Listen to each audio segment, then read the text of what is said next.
Fala pessoal, boa noite, tudo bom? Hoje nós vamos começar a falar um pouco sobre recrutamento, a diferença que nós temos entre recrutamento e seleção. Lembrando, tá? Na aula passada nós trabalhamos a descrição, né, de cargos e salários. A atividade da aula passada ainda está aberta para vocês fazerem. E eu estarei aqui à disposição para tirar dúvidas. Muitos me procuraram, tá? Acredito que eu tenha respondido a todos aí as dúvidas, tá? Mas fiquem à vontade em me procurar. Então, nesse primeiro momento, nós vamos ver a diferença entre recrutamento e seleção, tá? Prestem atenção nesse vídeo. Olá, eu sou a Grace Kelly e esse é o canal Dicas Profissionais. Hoje eu quero saber, você sabe a diferença entre recrutamento e seleção? Bom, quando nós estamos falando de recrutamento, significa que a empresa está fazendo um processo de divulgação da sua vaga, da sua oportunidade de trabalho. Então, o recrutamento ele faz a ponte entre o mercado de trabalho e a empresa. Claro que essa forma de recrutamento também pode acontecer internamente, né? Comunicar, divulgar as vagas para os seus próprios colaboradores e assim eles poderem participar desses processos seletivos. Então, já dei uma pista aí do que é a seleção, né? Bom, a seleção é o processo que esse candidato passa para que ele seja aprovado nesta vaga. Então, dentro dessa seleção pode haver várias técnicas, além da avaliação do currículo, pode ter entrevista, dinâmicas e atividades em grupos, entre outros. E aí pessoal, né, o vídeo, a consultora ela traz para nós uma maneira bastante simples, né, um vídeo curto e um vídeo objetivo, de uma maneira bastante simples, tá, da diferença de recrutamento e seleção, tá? Então eu acrescentei a fala dessa consultora porque eu gosto muito da forma como ela aborda, tá? Agora nós vamos dar continuidade aqui à disciplina. Eu trago aqui um autor, Gil, aqui do ano de 2007. Ele diz para nós 9 formas de se realizar o recrutamento, sendo que a própria nomenclatura já explica o processo sendo elas. Então vamos lá. Vamos pensar da seguinte maneira, tá? Vamos pensar na empresa. Lá na nossa primeira aula eu trouxe para vocês a figura organizacional de uma pirâmide, onde no topo nós temos o nível estratégico, no centro o nível tático e na base da pirâmide o nível operacional, tá? Então quando a gente fala de recrutamento dentro das empresas, a gente tem que entender que para cada faixa do nível hierárquico, cada uma dessas formas acaba sendo a mais indicada. Vamos lá. Primeiro, recrutamento dentro da empresa, que é o que a gente chama de recrutamento interno, né? O recrutamento interno ele acaba servindo para cada uma, né, das partes da pirâmide organizacional, né? Tanto para o nível estratégico, tático, operacional. As pessoas dentro da empresa sempre, tá, vão ter esse acesso ao recrutamento dentro da empresa, chamado também de recrutamento interno. Claro, as empresas elas vão estabelecer aqui condições para que as pessoas participem desse recrutamento, né? E cada empresa dentro do seu setor de RH, vai trabalhar, né, os requisitos para que o candidato que já trabalha dentro da empresa possa participar, né? Isso aqui acaba servindo aí para qualquer uma das 3 partes da pirâmide organizacional. E é bem bacana, né? O recrutamento dentro da empresa, ainda relembrando a pirâmide, nós temos um recrutamento que ele pode ser na horizontal, ou seja, um determinado funcionário sendo alocado em outro setor, mas dentro da mesma faixa salarial, dentro do mesmo nível hierárquico. Este tipo de recrutamento também pode se dar na vertical, aonde o candidato, né, no caso aí o colaborador, ele seja promovido, ele vá para um cargo superior ao dele. Você não precisa buscar uma liderança de fora, você consegue fazer a promoção do funcionário. E este recrutamento também pode ser, né, na diagonal. Você está dentro, esse já é mais incomum acontecer, né? Mas pode. Você está dentro de um setor A, aí você vai promovido, mas para um setor B. Isso pode acontecer também. Então essas formas aí do recrutamento dentro da empresa, a gente tem todos esses tipos de movimentação. Uma outra forma são cartazes, né? Aí já são recrutamento não apenas dentro da empresa. Dentro da empresa também se utiliza cartazes. Mas fora da empresa, você vai colocar cartazes em locais de grande circulação. Isso acontece? Supermercados de bairros, né? Dentro de estabelecimentos comerciais em geral. Isso acontece. A recomendação, que é o nosso item 3 aqui. Puxa vida, e como acontece, né? É o que mais tem hoje em dia, QI, recomendação. Pessoal dispensado. Então vamos lá, de repente você tem ali.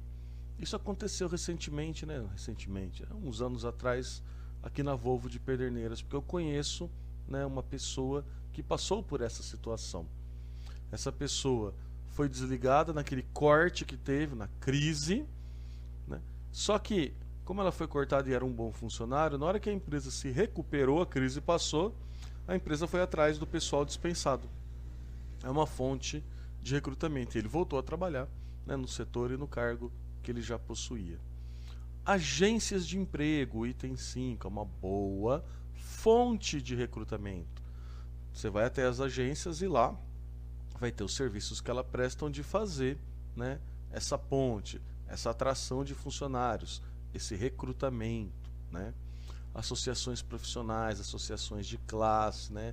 Principalmente de profissões regulamentadas. Ah, preciso de profissional de contabilidade, eu preciso de psicólogo. Você vai lá no conselho regional, também é uma boa fonte de recrutamento. Anúncios, esse é um dos mais utilizados, né? Anúncio em jornais, em grande circulação, né? Anúncios no próprio site das empresas. Isso já está muito linkado com o item 9, já eu falo do 8 aqui, Headhunters.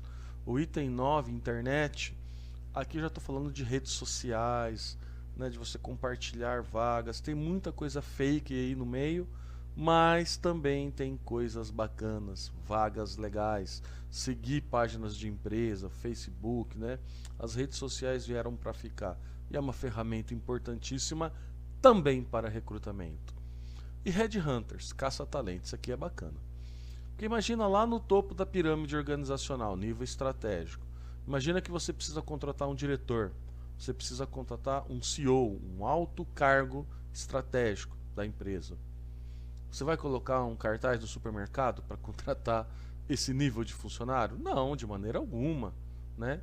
Você vai procurar pessoal dispensado, né? Anúncio em jornal. Anúncio em jornal até que cabe também, né? Mas o Headhunter é aquele cara que busca o CEO, que busca esse caça-talento, é um caça-talento que busca esse talento, né? Que já são pessoas que estão no mercado de trabalho, são agências geralmente que fazem esse tipo de trabalho, que tem esses profissionais Headhunter. Ah, eu preciso contratar um presidente de uma empresa. Aqui no Brasil a gente não está tão acostumado com isso, porque no Brasil nossas empresas são familiares. Grande porcentagem, mais de 90% das grandes empresas no Brasil são familiares. Então, a figura do presidente ela acaba se confundindo com a figura do dono da empresa. O dono geralmente é o presidente, aquele que vai presidir a empresa. Tá?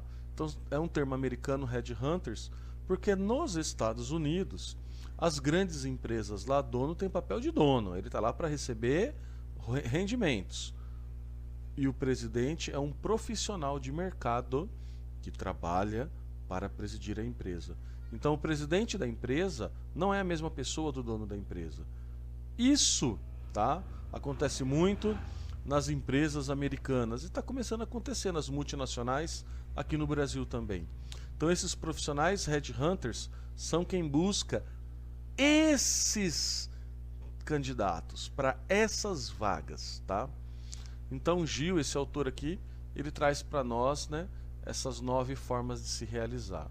E um autor que eu gosto muito também, que é o Hidalberto Chiavenato, ele já simplifica tudo em 3 formas de recrutamento, tá? E é isso aqui que a gente trabalha muito, que é o recrutamento interno, recrutamento externo, recrutamento misto. Então o que é o recrutamento interno? Já falamos, né? Gil, o autor do slide anterior, trabalha isso também. Recrutamento interno é você buscar funcionários dentro da própria empresa. Você tem talentos e você reconhece. Isso aqui é uma ferramenta motivacional muito bacana também. As empresas elas têm que utilizar, tá, desta ferramenta, recrutamento interno. Isso motiva quem está dentro da empresa. Ele enxerga a possibilidade de crescimento. Então não é só um processo, né, de RH dentro da empresa. É mais do que isso. Isso traz ali motivação para o funcionário. Isso é muito bacana. E Dalberto Chiavenato fala também do recrutamento externo. O recrutamento externo, aqui, nós não estamos falando de pessoas de dentro da empresa. Estamos falando de pessoas de fora da empresa. Então você não tem um profissional dentro da empresa específico para aquela vaga, com o perfil daquela vaga. Então você tem que ir para o mercado buscar. Ah, mas por que eu não tenho esse profissional dentro da empresa? Por inúmeras razões. Você não capacitou, você não soube contratar, você não visualizou uma possibilidade de crescimento, que aquela vaga poderia existir e tratou essas oportunidades possíveis para com seus colaboradores. Muitas das vezes a culpa não é só do colaborador que não se capacita, não. A culpa também é da empresa, que não mostra essas oportunidades, tá? Não formaliza seu planejamento estratégico para os funcionários. Então os funcionários não sabem para onde eles têm que buscar informação. Aí na hora que aparece uma vaga, a empresa tem que buscar lá fora. Desmotiva o funcionário. Tá? Mas muitas das vezes, recrutamento externo é necessário.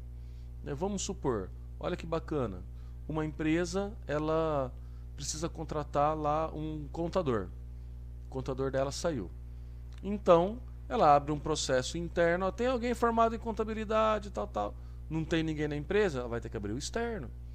Então, o interno sempre é uma boa opção, mas muitas das vezes o externo é aquele que vai trazer o resultado. Vai que você não tem esse recurso dentro da empresa, esse candidato não está lá, né? Então você vai ter que fazer o externo. Só que muitas empresas já vai direto para o externo, né? Isso que acaba desmotivando. Tá? E nós temos também o recrutamento misto. Como o próprio nome já fala, é uma mistura do interno com o externo. Né? Quando isso acontece? Geralmente a empresa ela tem lá o recurso, só que às vezes tem um recurso, tem 2 recursos, então ela quer ver como é que está, se o mercado lá fora vai trazer alguém com um perfil, né, que ela precisa, mais aderente, ou se aquele perfil que ela está querendo fazer ali o recrutamento interno, ela está um pouco em dúvida, enfim. O recrutamento misto vai misturar tanto pessoas de dentro da empresa quanto pessoas de fora e vai fazer um processo seletivo contemplando ambos, tá? Todos eles têm vantagens e têm desvantagens que nós vamos trabalhar lá na nossa aula de terça-feira. É terça, né? Terça-feira, tá? Mas é importante aqui para essa aula que a gente já visualize essas formas de recrutamento. Então vamos lá. Como eu acabei de falar, recrutamento interno consiste na divulgação de vagas e busca de mão de obra dentro da própria empresa, contemplando apenas os funcionários que nela trabalham e que podem vir a ser aproveitados em outras vagas. Né? O recrutamento externo consiste na divulgação de vagas em aberto de forma externa à empresa, ou seja, ele visa apenas os funcionários de outras empresas ou que estejam desempregados, desconsiderando seus próprios funcionários neste processo. E o misto é a junção das duas, como nós falamos. É uma modalidade em que a empresa contratante vai em busca de candidatos às vagas em aberto dentro e fora da empresa, mesclando as formas de divulgação de vagas e captação de candidatos. Tá? Então, essa é a ideia da nossa aula de hoje. Tá? Nós temos agora uma tarefa